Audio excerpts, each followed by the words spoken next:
Você. Nós estamos numa sequência, não é isso?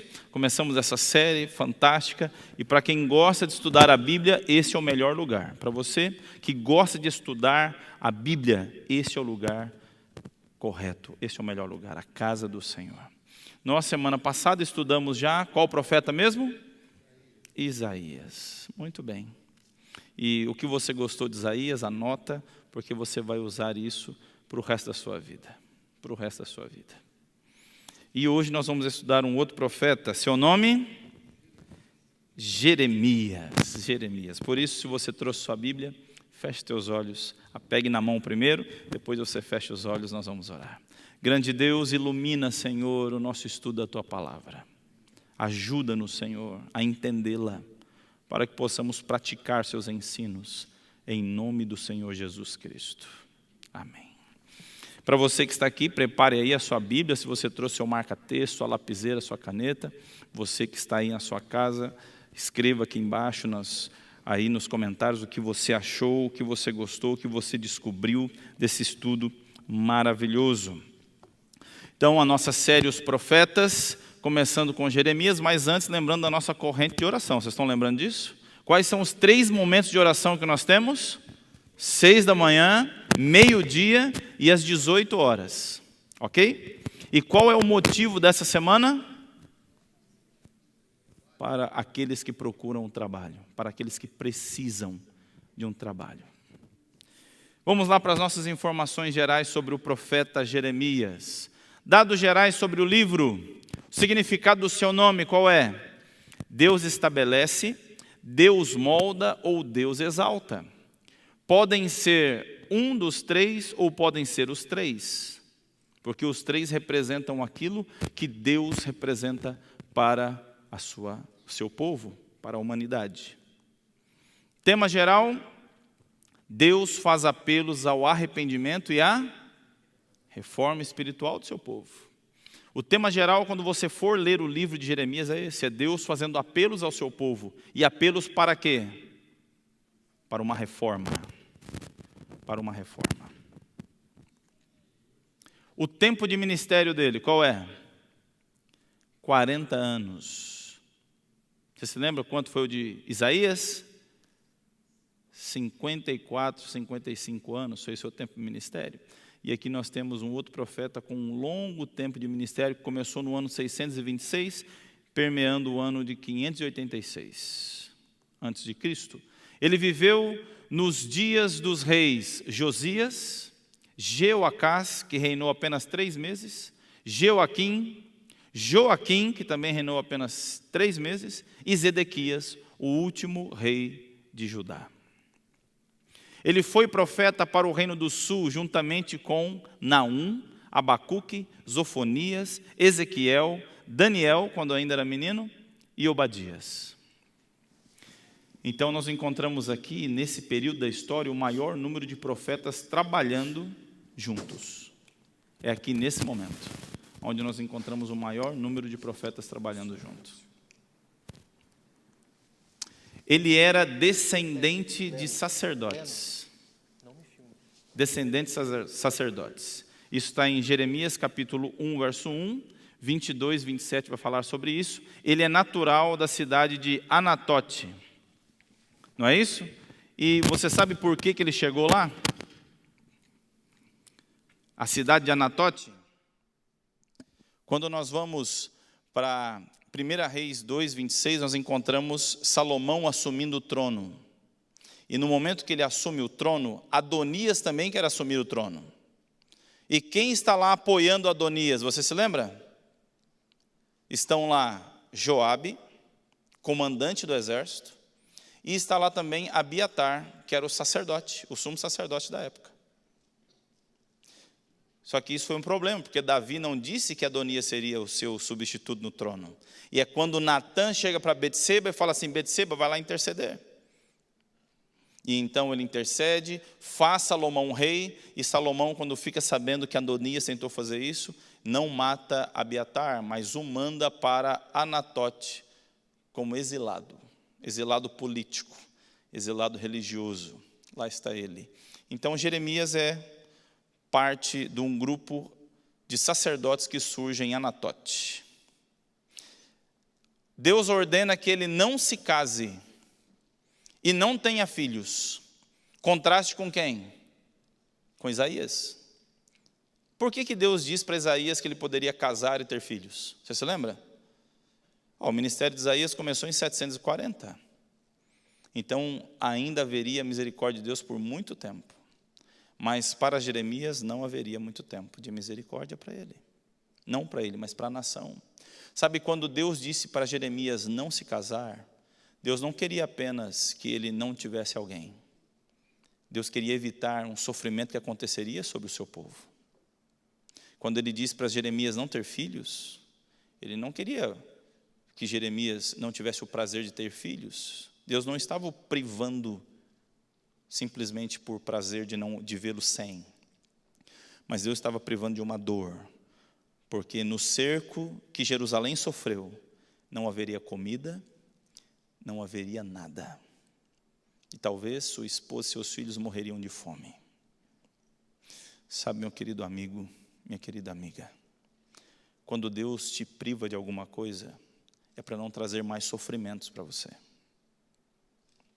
Existem alguns que não conseguem encontrar um parceiro, um marido ou uma esposa. E às vezes acham que o problema é com ele. Sabe? Não estou dizendo que isso é uma ordem geral, mas talvez Deus esteja te privando de algum sofrimento que seria maior do que o que você já está sofrendo por não ter ninguém como um par. Pense nisso. Busque em Deus a resposta para isso. Existem aqueles casais que não têm filhos e tentam de todas as formas ter filhos. Sabe, não estou dizendo que isso é uma ordem geral, mas talvez Deus esteja privando você de um sofrimento maior do que o não ter filhos. Existem tantas crianças precisando de pais que talvez deem mais valor à vida do que os filhos que nós possamos gerar. E talvez Deus, Ele está privando você de uma dor maior. Eu imagino a tristeza de Jeremias como um descendente sacerdote que queria ter filhos, queria ter uma esposa, queria ter seus descendentes. Mas Deus fala com ele assim, não. Porque eu quero te privar de uma dor maior a que você já tem, pela frustração de não ter ninguém.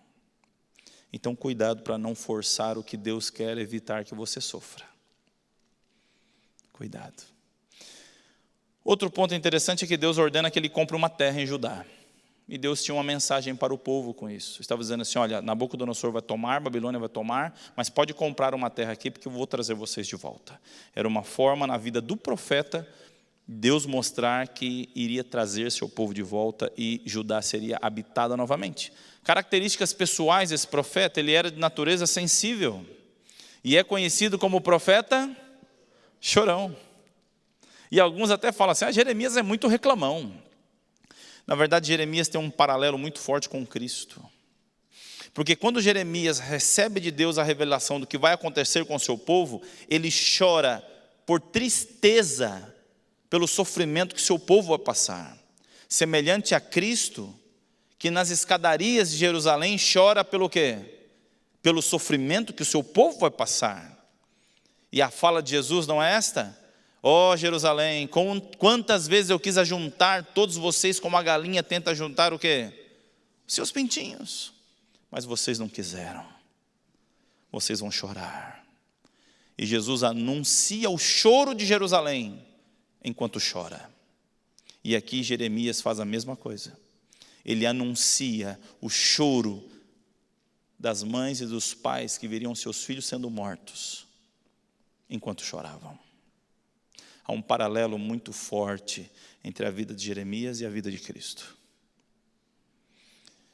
Também tem um livro de Lamentações, que muitos dizem ser um livro de reclamações, mas não é. Você imagina o comandante de Babilônia falando para Jeremias, escolhe, você pode ficar aqui, você pode voltar comigo, ou você pode ir para onde você quiser. O rei Nabucodonosor mandou que eu cuidasse de você. E enquanto ele recebe essa informação, ele vê o templo em fumaça apenas, porque foi destruído. Os muros das cidades derrubados, cadáveres pelo chão, sangue dos seus irmãos. E Jeremias, então, depois de ver a cidade dessa forma, ele compõe os 5 cânticos de luto do livro de Lamentações. O livro de Lamentações é o luto de Jeremias ao ver o cumprimento de sua profecia. O livro de Jeremias, o livro é dele, mas quem escreveu foi Baruque, capítulo 64, perdão, não é 6, é o 64. 51, e o escritor é Baruque. Ele escreve. A tradição cristã informa que ele foi morto por apedrejamento no Egito. Quando Gedalias colocado por Nabucodonosor para ser governador de Judá, há uma revolta política, há uma guerra civil, e essas pessoas então começam a planejar ir para o Egito. Deus aparece para Jeremias e diz: não vão para o Egito, não é para vocês irem para o Egito, eu vou cuidar de vocês. Mas esse povo não crê e arrasta Jeremias para lá. Essa história está no capítulo 43, versos 5 a 7, quando Jeremias é arrastado para o Egito, e diz a tradição cristã que ele é morto lá por apedrejamento. Interessante, né? Um profeta que recebeu a orientação de Deus foi levado pelos seus irmãos e sofre uma consequência terrível. Não foi morto em Judá, mas a morte o encontrou onde? No Egito. Pela desobediência. Foi desobediente a Deus nesse quesito.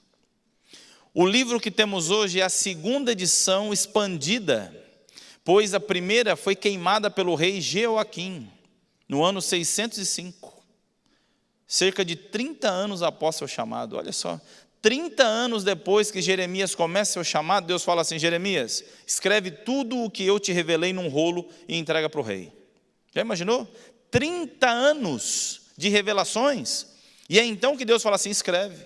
E é nesse momento que nós acreditamos na revelação de Deus, ao tocar a memória do profeta e trazer tudo o que foi dito por Deus e escrito no livro. E ele ordena que Baruque leve até o rei Jeoaquim, que tinha proibido Jeremias de pisar lá no castelo, lá na casa dele. Baruque leva, e é um momento que eles estão reunidos, porque a Babilônia está na porta. E então os sábios, junto com o rei, leem, e depois que o rei termina de ler, ele rasga e joga no fogo.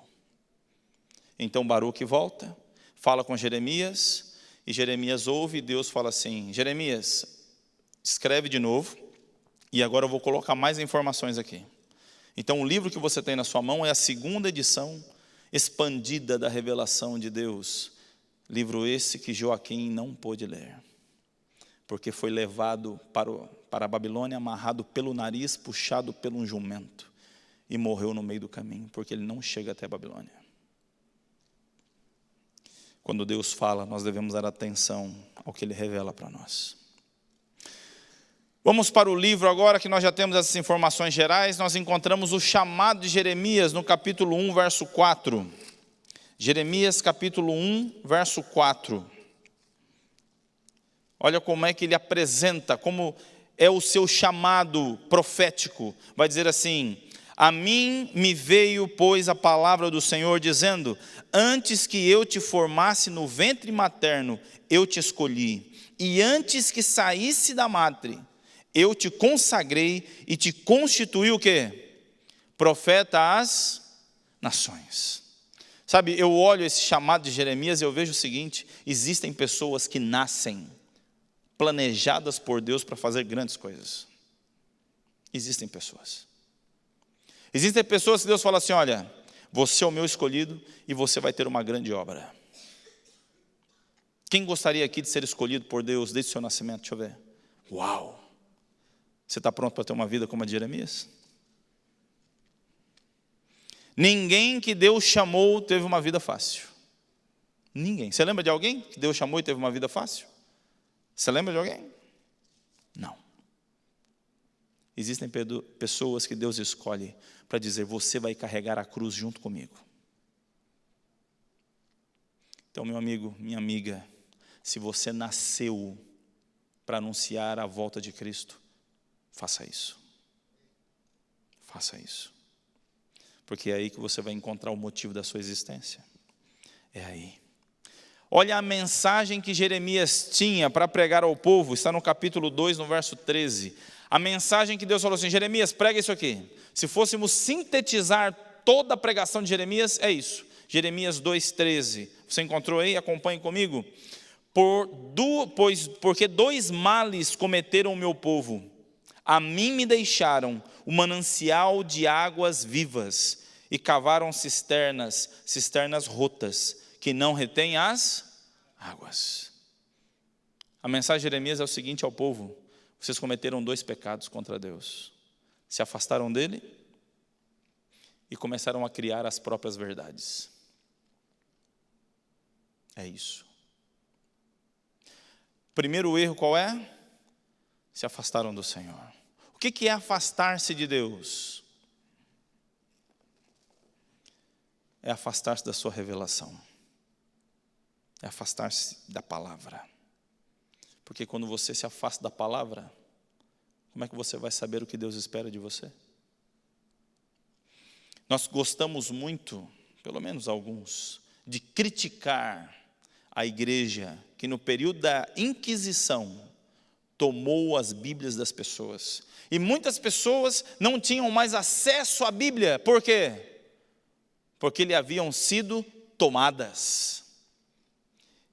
E a humanidade foi ao extremo quando não teve mais acesso à palavra de Deus.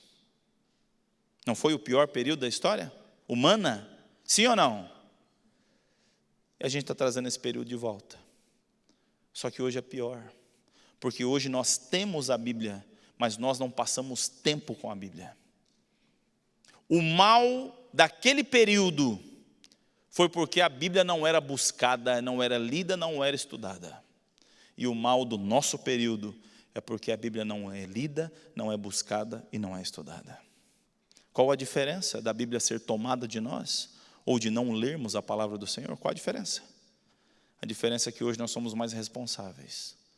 Porque hoje cada ser humano no mundo deve ter no mínimo 2 Bíblias na sua casa. Fechadas ou com o Salmo 91 amarelado. Porque só fica naquela página. O segundo ponto que o povo se afastou de Deus, criaram suas próprias cisternas. Essas cisternas rotas que Deus ali se refere, eram buracos que eram cavados e eram feitos, enchidos de água. Alguns até vão dizer que eles faziam com gesso por dentro, um tipo de gesso.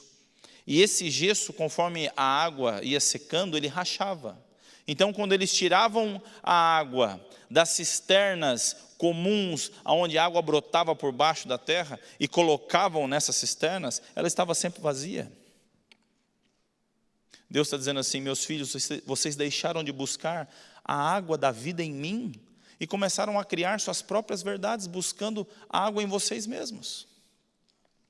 Deus aqui em Jeremias está dizendo para o seu povo: parem de cada um buscar sua própria verdade e vivam a verdade do Senhor. Eu tenho observado isso acontecer. Nós queremos ter nossa própria verdade.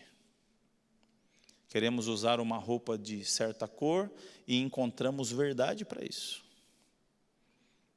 E temos falhado, porque a única verdade que existe é Cristo. E quando buscamos trazer verdade em nós mesmos, falhamos. E o resultado é o que nós vamos ver neste livro, a consequência disso. Veja o sentimento de Deus para com o seu povo, está no capítulo 2, aí no mesmo capítulo, nos versos 5 e 6. Olha o sentimento de Deus. Ele vai dizer assim: assim diz o Senhor, que injustiça acharam vossos pais em mim, para de mim se afastarem, indo após a inutilidade dos ídolos e se tornando nulos eles mesmos.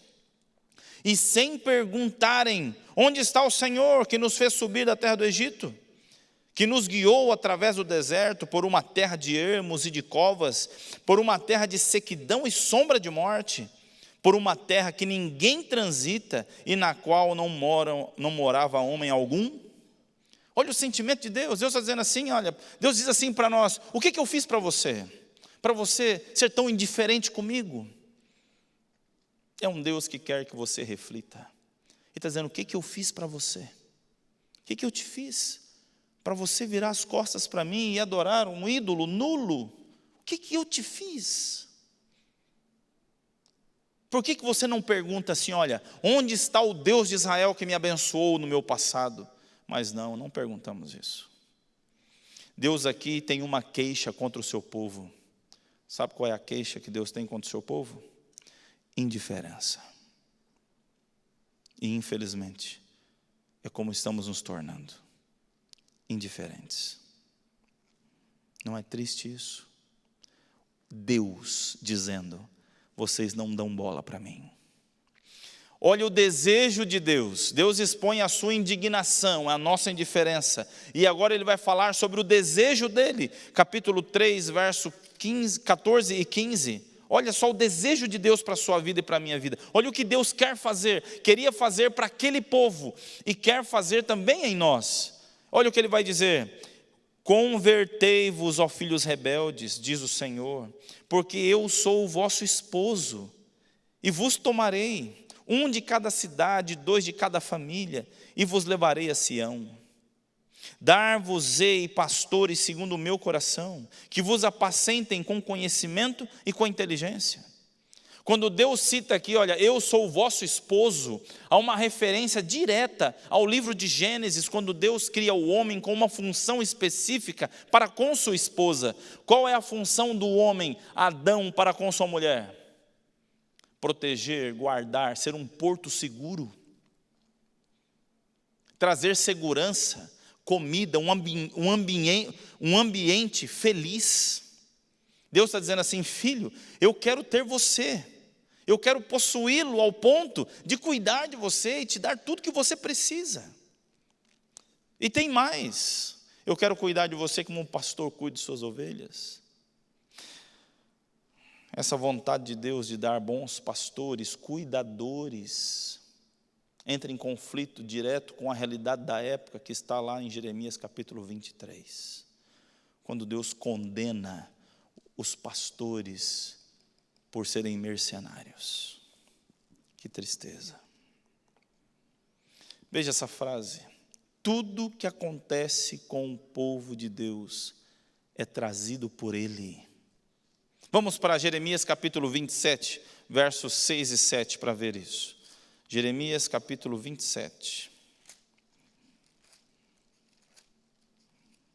versos 6 e 7.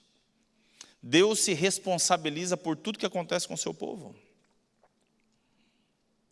Vai dizer assim: agora eu entregarei todas essas terras ao poder de Nabucodonosor, rei da Babilônia, olha isso. Deus está dizendo assim: olha, vocês estão indo, porque olha, eu estou triste com o meu coração. Não, Deus está dizendo assim: olha, eu vou entregar vocês para Nabucodonosor. Eu estou entregando vocês. A vitória não é de Nabucodonosor sobre vocês. A derrota é de vocês e eu estou causando a derrota de vocês. Eu sou o responsável por isso. E olha o que ele vai dizer: e também lhe dei os animais do campo para que o sirvam. Aqui é uma referência direta a Adão. Quem foi o primeiro homem que Deus deu o domínio e o cuidado dos animais? Adão. Deus falou assim: você é o responsável por tudo, meu corregente. Você vai administrar tudo e vai dar satisfação para mim. E o que Deus está dizendo que está fazendo a Nabucodonosor? Eu vou entregar tudo em suas mãos e você vai dar satisfação para mim. Mas Deus diz que vai pôr um fim nisso. Verso 7.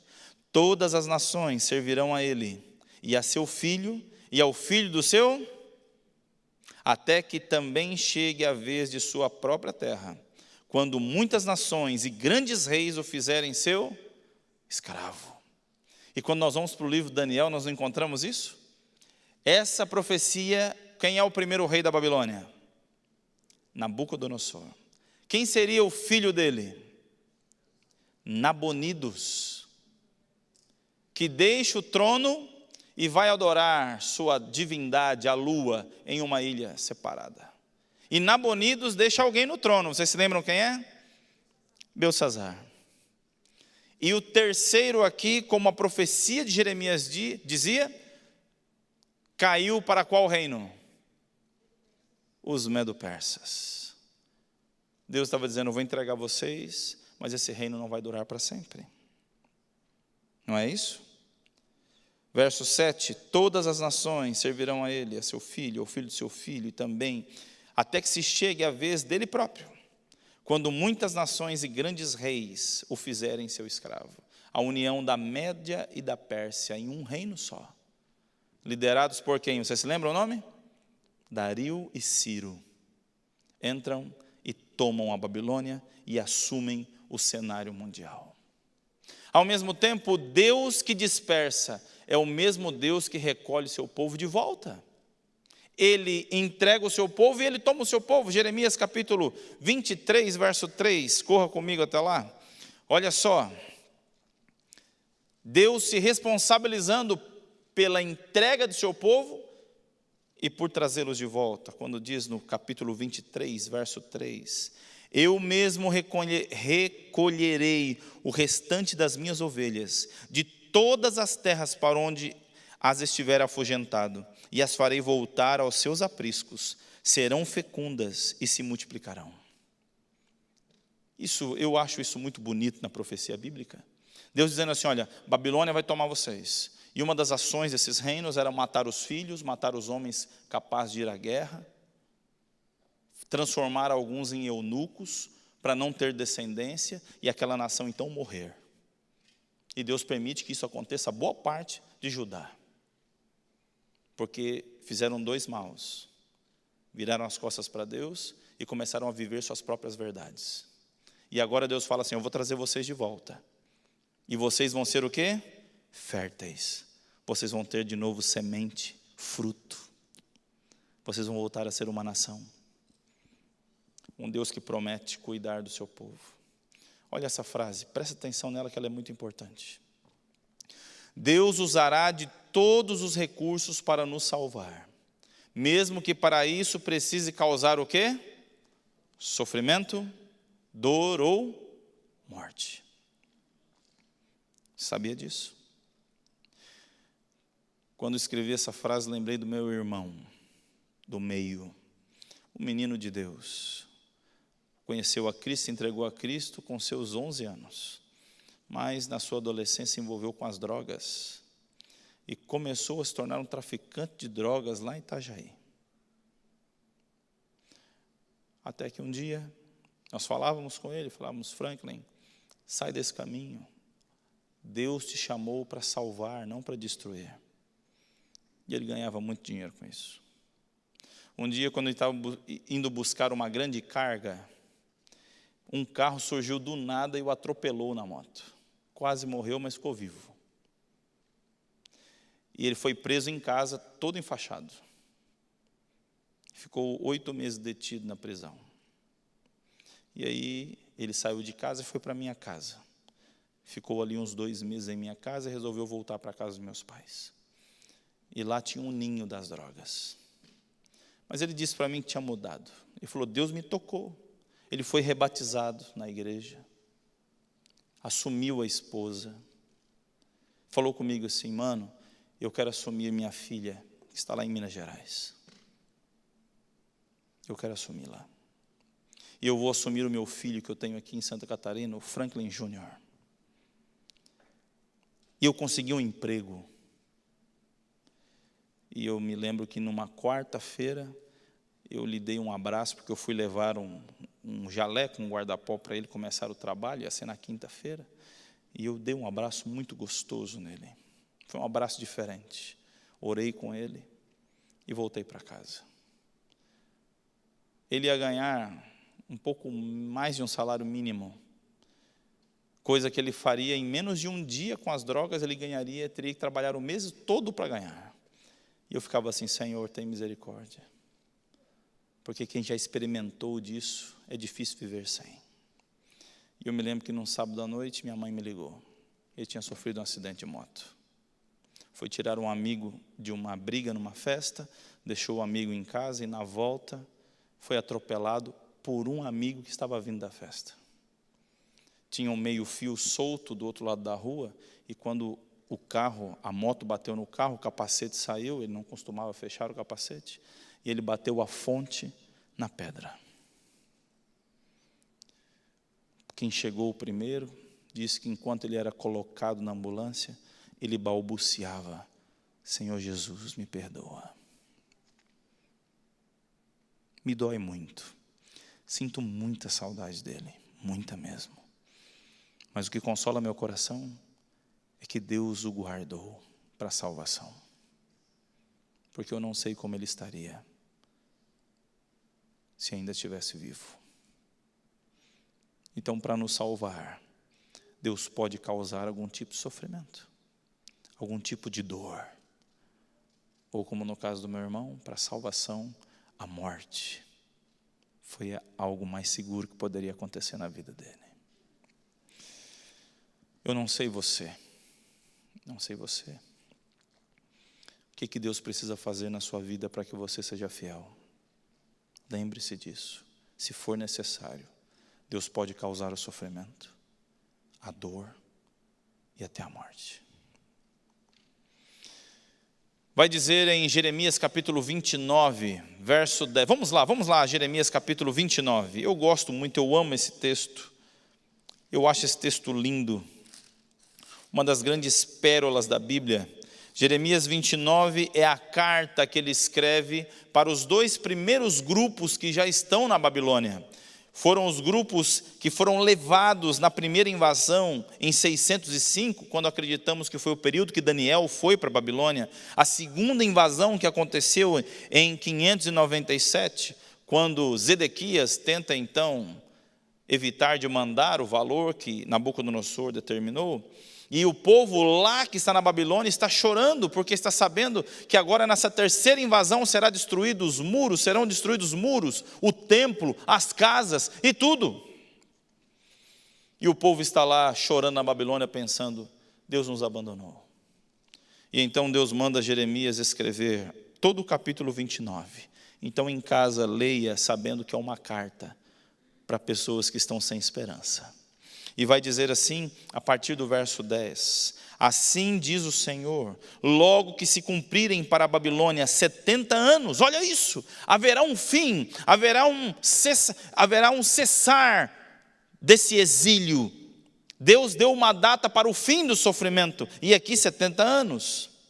E Deus diz assim: atentarei para vós outros e cumprirei para convosco a minha boa palavra, tornando a trazer-vos para este lugar.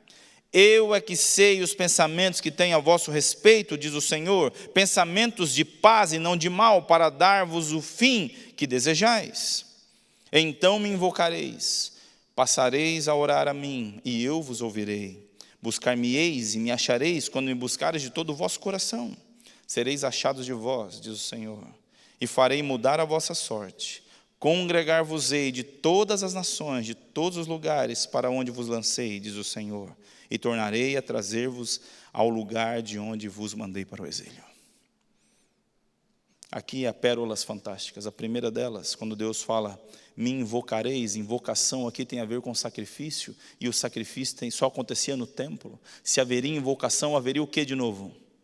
Templo. Se há templo, há então o concerto da aliança com Deus e a bênção. Se seriam levados de novo para o lugar de onde Deus os tirou, haveria de novo nação. O choro pode durar uma noite, mas a alegria é de manhã. Amanhã para o reino do sul demorou 70 anos.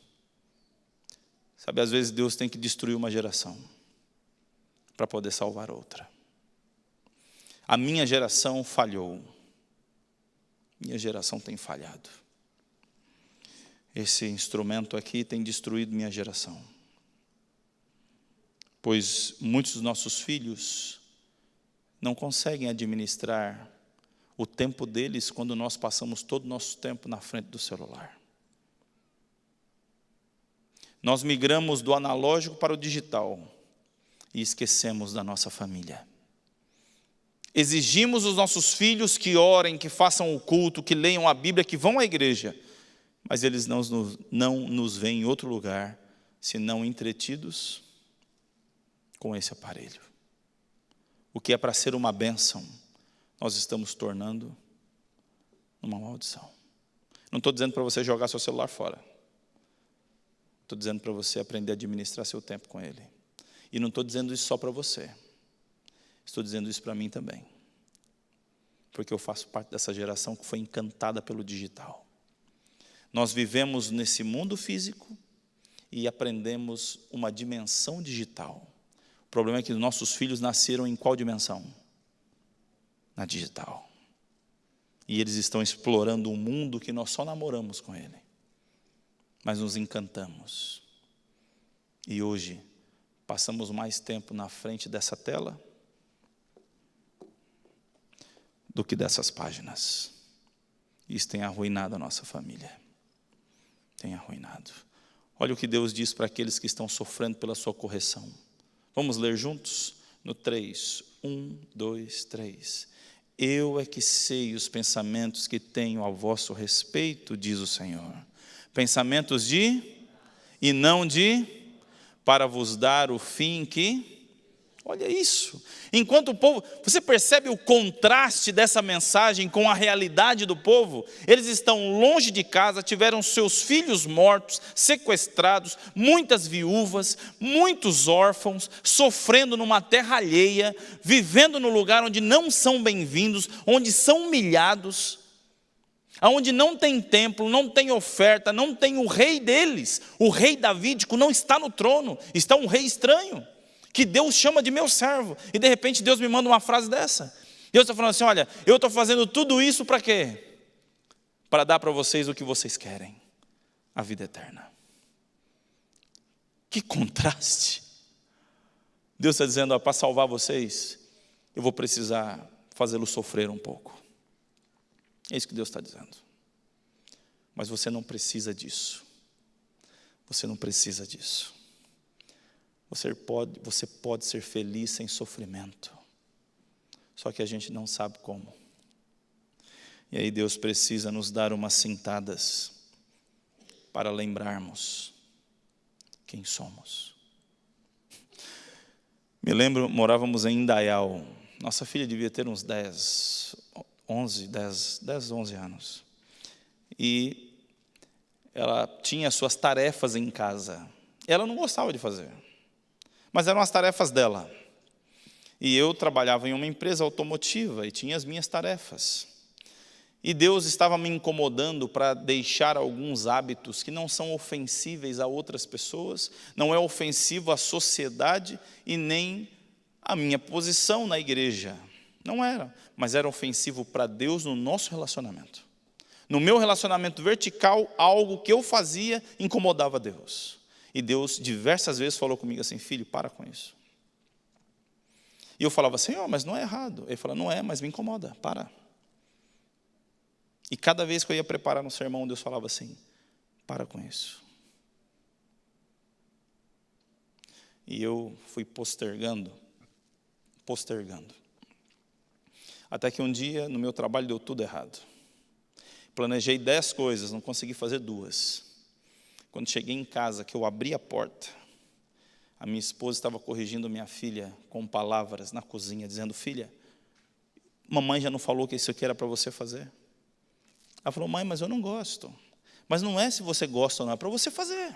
É para o seu bem, filha. Você tem que fazer isso para o seu bem. E a minha esposa, de repente, olhou para mim e falou assim, amor, você tem que falar alguma coisa. E eu, já agitado do trabalho, subiu o fogo de Malaquias. E aí meus olhos já esbugalharam. E eu falei, filha, você tem que fazer isso, filha. E ela me olhou com aqueles lindos olhos arredondados, castanhos, claros. Que saudade da minha filha, está lá em Blumenau comportando. Um abraço, filha, um beijo, pai te ama. E quando ela olhou para mim, ela falou, pai, mas eu não gosto. E aquilo me deu uma indignação. E eu falei, filha, quer saber de uma coisa? Nós dois temos que mudar. Porque quando nós temos filhos, nós entendemos muito melhor como Deus se relaciona com a gente. Seu filho é teimoso? Você também é com Deus. Então você entende Deus. Quando Ele pede para você fazer, você não faz. É assim. Deus muitas vezes causa alguma dor em nós para nos corrigir para o nosso próprio bem. Veja o que diz em Jeremias capítulo 9, versos 23 a 26. Acompanhe comigo esse texto maravilhoso. E muitas vezes eu vejo muitos homens se gloriando por seus grandes feitos na sociedade, nas famílias. E Deus tem uma mensagem para nós, que a glória do homem é o conhecer seu Deus. Olha o que diz aí.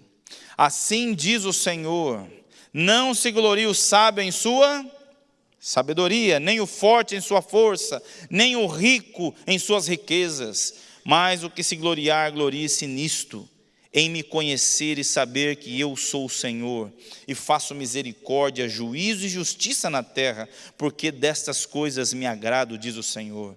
Eis que vem dias, diz o Senhor, em que castigarei a todos os circuncidados, juntamente com os incircuncisos, ao Egito, a Judá, a Edom, aos filhos de Amon e a Moabe, e a todos os que cortam os cabelos nas têmporas, e habitam no deserto.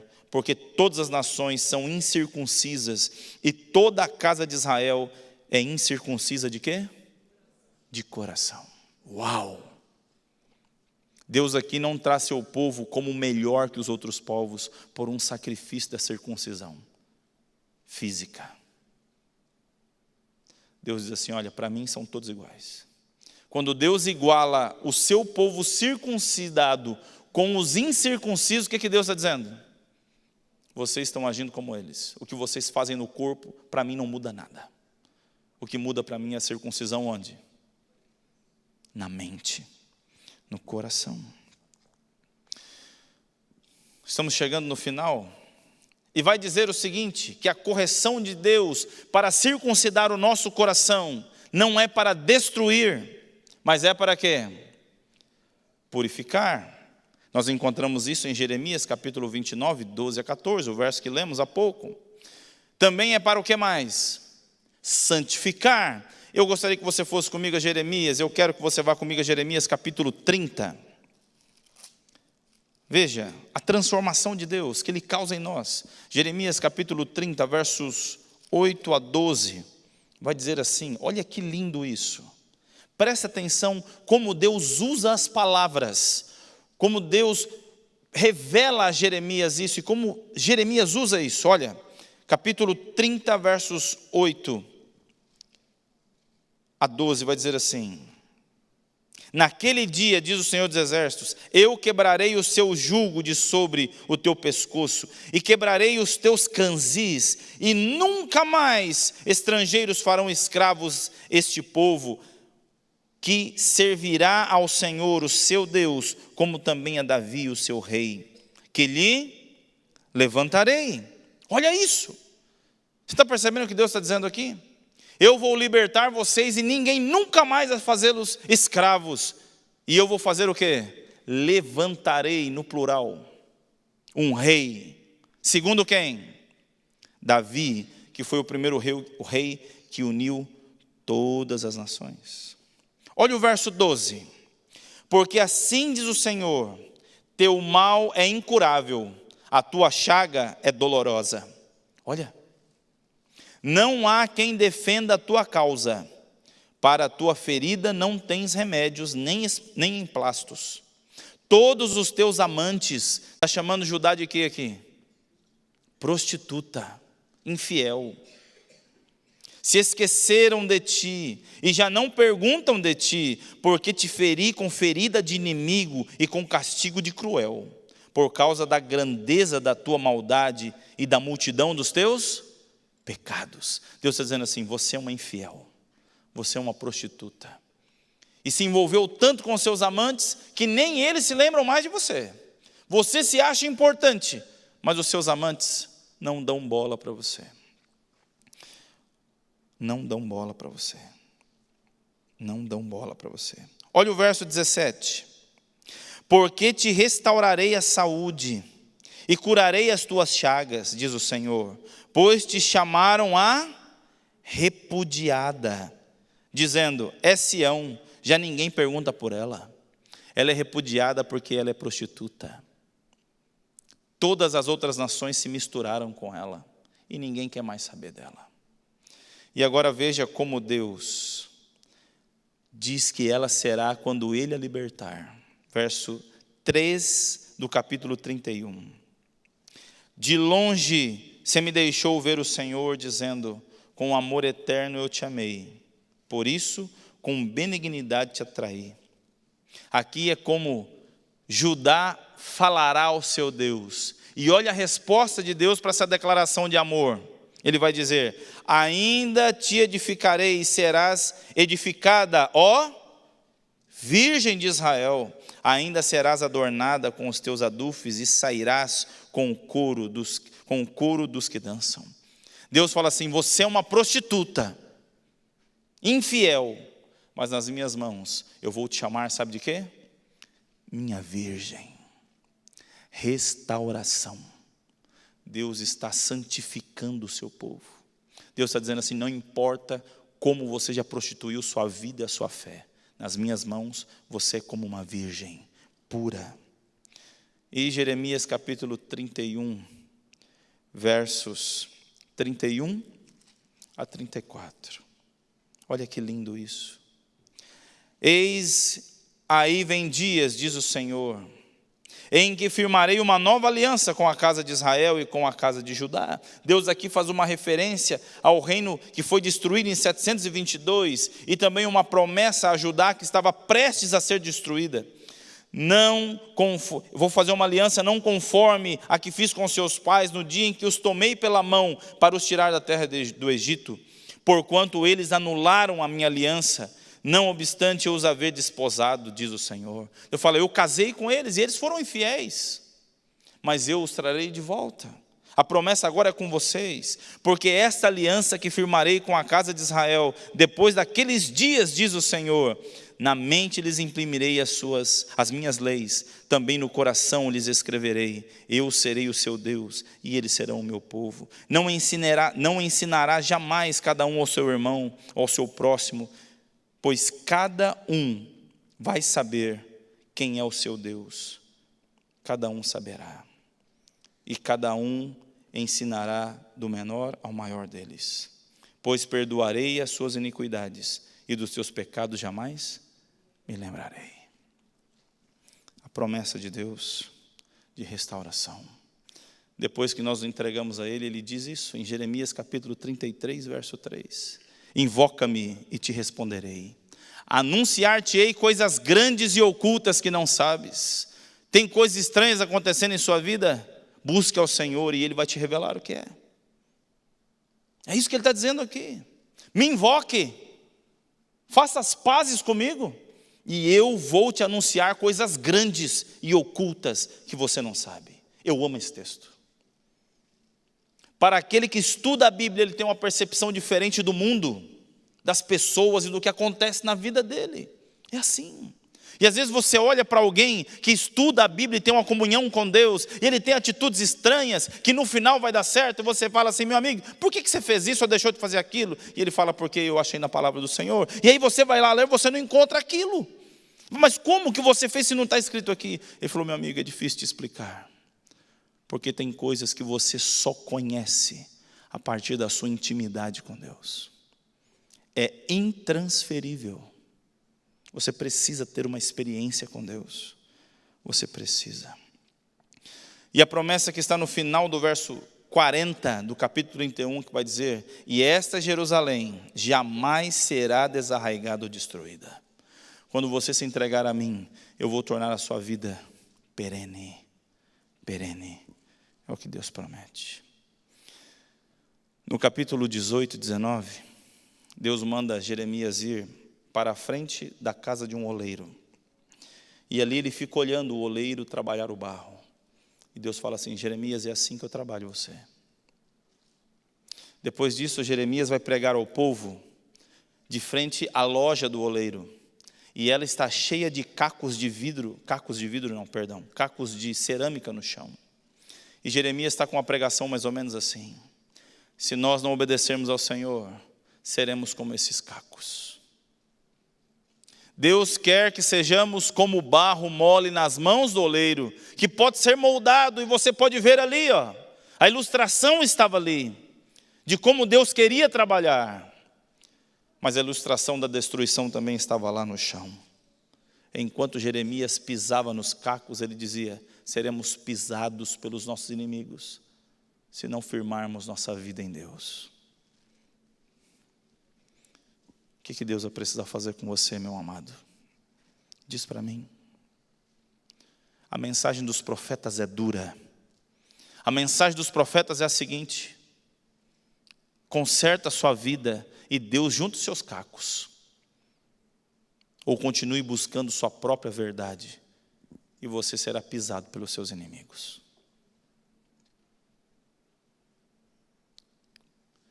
O que você está esperando para fazer alguma coisa? O que você está esperando? Ser quebrado? Não precisa. Você não precisa. Você não precisa ficar sem emprego para reconhecer quem te dá a saúde para o trabalho. Você não precisa perder um filho para pensar como é precioso o Filho de Deus. Minha mãe, nós sentimos muito ainda a falta do meu irmão. E eu costumo dizer: mãe, ele está guardado, esperando a volta de Jesus. A trombeta tocará, e uma das primeiras coisas que eu quero fazer, além de estar ao lado da minha família, é dar um abraço gostoso no meu mano. É tudo que eu quero, é o que eu espero. Mas ele, quem está me esperando? Porque na verdade quem tem que se manter fiel agora não é mais ele. Quem é? Eu e você. Será que Deus vai precisar deixar alguém para você esperar, para poder tocar seu coração, para poder voltarmos? Esse texto diz tudo sobre o livro de Jeremias. Eu é que sei que pensamentos tenho a vosso respeito, diz o Senhor. Pensamentos de paz e não de mal, para vos dar o fim que desejais. Deus quer fazer uma nova história na sua vida. Deus quer trazer um final feliz para você. Um final feliz. E se você quer ter um final feliz, se coloque como um barro mole nas mãos de Deus, para que Ele possa moldar você. Nós vamos ouvir uma música agora. Uma música que fala do plano de Deus para nós. Se você hoje precisa ser quebrado e moldado por Deus, eu gostaria que você entregasse sua vida ao Senhor. Mas se você não consegue, cuidado para que Deus não use seus inimigos para quebrar sua vida. Se você quer aprender com os erros dos outros e não com os seus, enquanto a música toca, refaça sua aliança com Deus. Porque o dia está chegando em que não haverá mais tempo de ser restaurado. Ouça a música, ouça a voz de Deus e permita que Deus transforme o seu coração.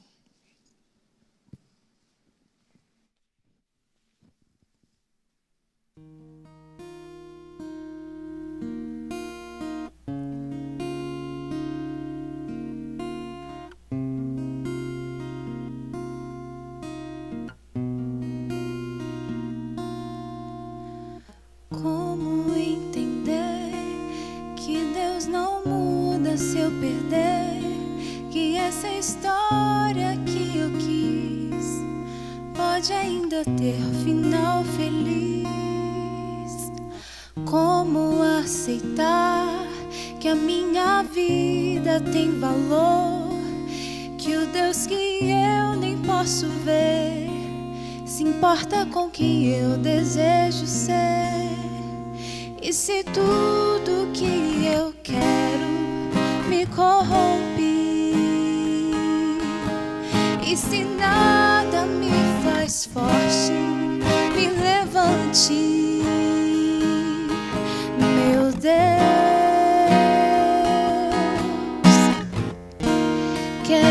entregar a minha história, as páginas em branco. Vem ser, ó Deus, meu escritor. Vem ser o meu Senhor. Apague tudo que eu já escrevi, os erros que eu fiz. Escreve agora com teu sangue o meu final feliz.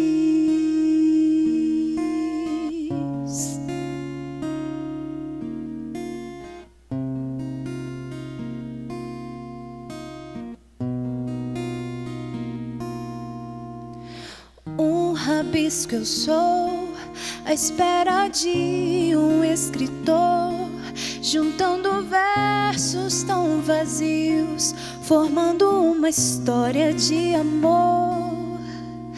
Não quero mais, Senhor, ser personagem e autor. Quero deixar-me reescrever cada palavra tua. Eu quero ser, porque tudo que eu quero me corrompe, porque nada me faz forte, me levante. Meu Deus, quero entregar a minha história, as páginas em branco. Vem ser, ó Deus, meu escritor. Vem ser o meu Senhor. Apague tudo que eu já escrevi, os erros que eu fiz.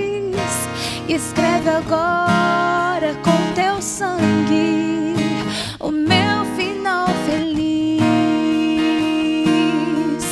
para que o mundo leia o teu amor em mim, em melodia possam ver o teu amor sem fim. Ser o meu, as páginas em branco. Vem ser, ó Deus, meu escritor. Vem ser o meu Senhor. Apague tudo que eu já escrevi, os erros que eu fiz. E escreve agora com teu sangue o meu final feliz,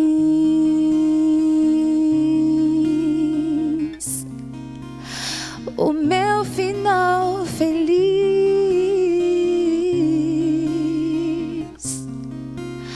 o meu final feliz.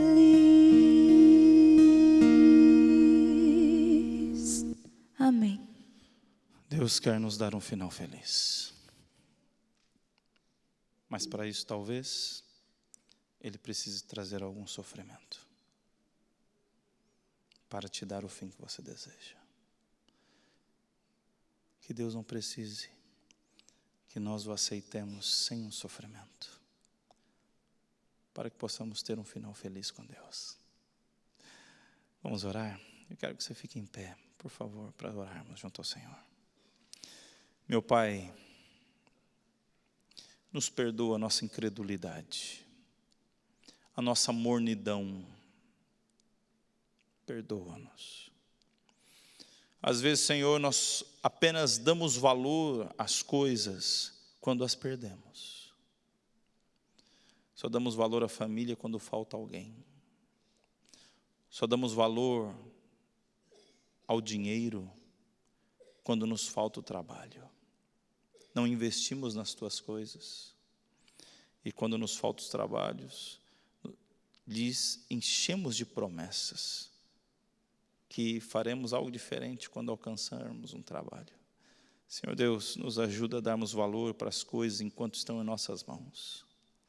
Ajuda-nos a valorizar, Senhor, a boa circunstância que o Senhor tem dado a uma parte do seu povo. E tem misericórdia daqueles, ó Pai, que ainda estão endurecidos no seu coração. Por favor, por favor. Ajuda-nos, Senhor, a Te seguirmos e servirmos sem que o sofrimento seja o combustível para isso, nem a dor, nem a morte. Mas ajuda-nos, Senhor, a ter um final feliz, aguardando o nosso Deus que já nos ensinou e hoje seguimos com uma nova aliança. Nos leva, Pai, de volta para os nossos lares na bênção da Tua proteção. Alcance esses amigos que pelas mídias nos ouvem e nos veem. Abençoa cada um deles, Pai. Os alcance onde estão, em nome do Senhor Jesus Cristo. Amém. Então, se você tem algum amigo que está sem trabalho, põe o nome dele no papel, ore por ele. Você que nos acompanha, escreva aqui nos comentários o nome de um amigo, escreva aqui sua reação, participe conosco, prometo que eu vou responder todas. E aqui você que está aqui também. 6 da manhã, meio